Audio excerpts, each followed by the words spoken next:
And that is my new Tapeless build.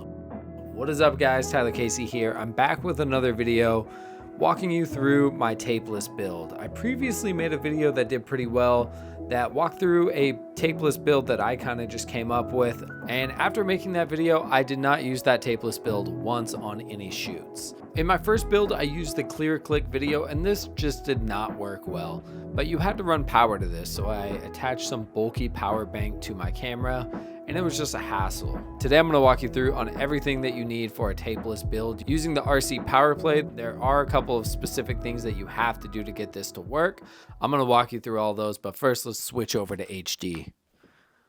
Quick update, the power play may be out of stock, so make sure to check all the links that I put down below. It will come back in stock eventually, so you just have to keep checking. Because of this, at the end of the video, I'm gonna do an update on the original build that I used using this clear click video. It's not my favorite, but it still can get the job done. Let's get into the build and some of the pros of using the power play over the clear click. Let's do it. So why pick the RC power play for your Tapeless build? The number one reason for me is that it has internal batteries that you can swap out.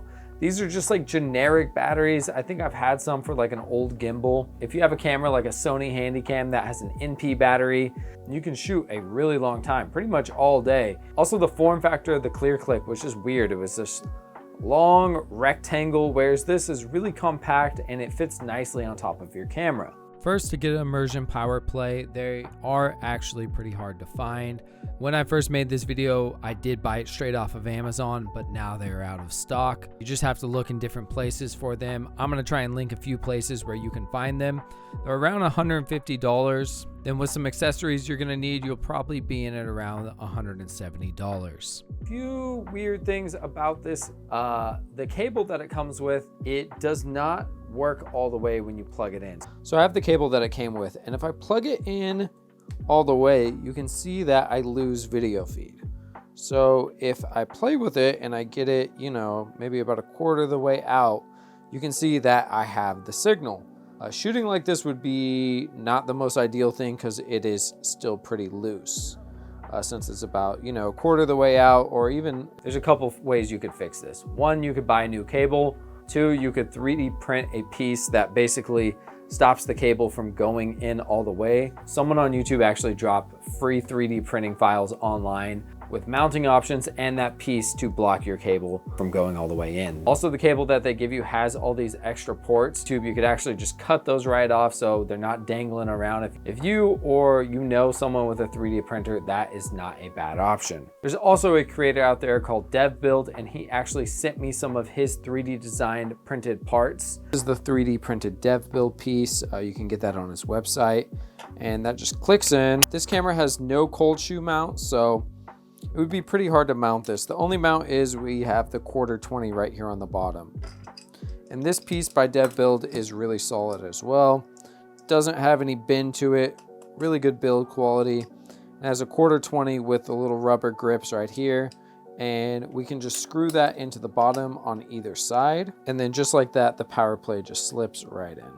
I also have this other Sony cam that has a cold shoe mount, but when I go ahead and put this on, it's a little bit wiggly, as you can see. And what DevBuild actually created is this, and it's actually pretty nice. And the way it works is you just slide this in, and then you just twist it. And then it locks in straight, and then we can easily just slide on our, and you can see the shake test. It's a lot more durable than it was before. And then simply you would just plug in right up here. He also makes a cable that just works without any adapters or anything like I was showing before. This is honestly worth the price, and he actually makes these himself, so definitely pick one of these up. And I will say the parts that he printed are quality. So if you want to support another creator, definitely go check out his store. So filming on the Tapeless build. Take the tape out of your camera. I took the tape out of my camera. If your camera goes to sleep, you may have to play around with some settings, but mine seemed to be fine. You're gonna wanna pop in a micro SD facing up, just like that. Click it in. To turn it on, you just hold this little green button. It's gonna beep. To record on this, you just wanna hit this black wheel right here, click it in, and then you'll hear a beep, and it's gonna start recording. You could record your take, click it again when you're done, and you're good to go. You just made a clip. to do playback, you just hit the green button on top, and this kind of works as a scrolling wheel right there. And we could just hit playback, so I can actually watch playback right on here. Once you're done, you just want to pop that SD card out and put it in your computer, and you just drag the files out of the DCIM. Once you import your footage into Premiere, there's one little thing that you have to change. You're going to want to right click, go to modify, interpret footage. You're going to want to change that to DV NTSC. That's going to fix the pixel issue. You can see before and after, it just kind of smushed it.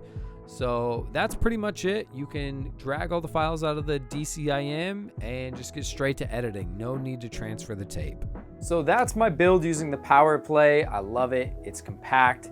It's a lot better than the ClearClick, but it's kind of hard to get a PowerPlay. So I'm gonna revisit my old build and do a couple tweaks. I'm probably still not gonna use the ClearClick video since I have a PowerPlay, but I wanted to give you guys some options. So the first option is on this camera here, the one that doesn't have a cold shoe. This is the TRV58. And the great thing about this is it takes NP batteries. So I actually got this NP battery that actually has a USB out as well.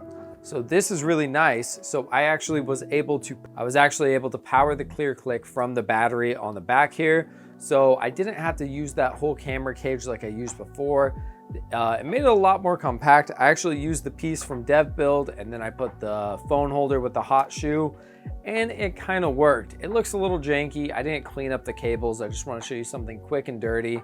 Open your mind to some possibilities on different ways you could build out your camera. I'll link these batteries below. They're insane. On my camera, I think it said I had like 700 minutes of recording with the battery life. This isn't the worst option. The only thing I didn't like is how far it sticks out on the side. If you could find a way to mount it above, that would be nice. Maybe you could just super glue a cold shoe mount onto here, and then you could have that mount for the ClearClick. Let me know if you have any ideas down in the comments. Let me know which one you're gonna rock with. Are you gonna wait till you can get a PowerPlay, or are you gonna just settle with the ClearClick? I'm Tyler Casey. I appreciate you guys watching this video. I hope you found it helpful. I'll catch you next time. Thanks.